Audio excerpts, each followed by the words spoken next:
President Joseph Smith, commemorative of the decease of James Adams, Esquire, late of this city, and an honorable, worthy, useful, and esteemed member of the Church of Jesus Christ of Latter-day Saints. He spoke of the importance of our understanding the reasons and causes of our exposure to the vicissitudes of life and of death, and the designs and purposes of God in our coming into the world, our sufferings here, and our departure hence. That it is but reasonable to suppose that God will reveal something in reference to the matter, the ignorance of the world in reference to their true condition and relation. Reading the experience of others, or the revelations given them, can never give us a comprehensive view of our own condition and true relation to God. Knowledge of these things can only be obtained by experience in these things, through the ordinances of God set forth for that purpose. He remarked that the disappointment of hopes and expectations of the resurrection would be indescribably dreadful, that the organizations of the spiritual and heavenly worlds and of the spiritual and heavenly beings was agreeably to the most perfect order and harmony, that their limits and bounds were fixed irrevocably, and voluntarily subscribed to by themselves, subscribed to upon the earth. Hence the importance of embracing and subscribing to principles of eternal truth.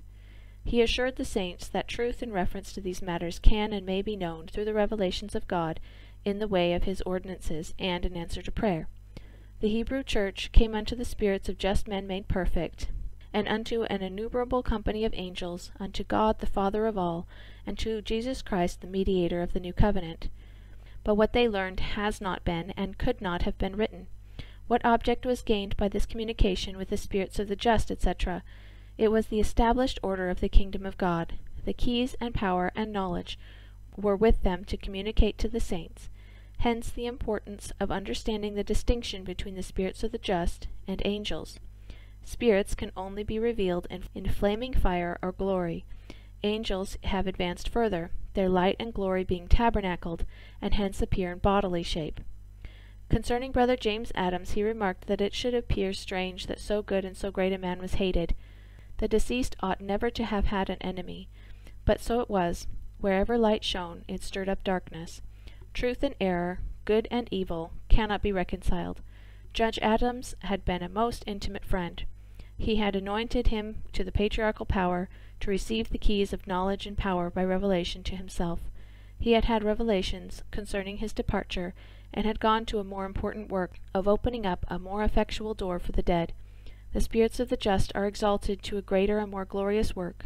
Hence they are blessed in departing hence.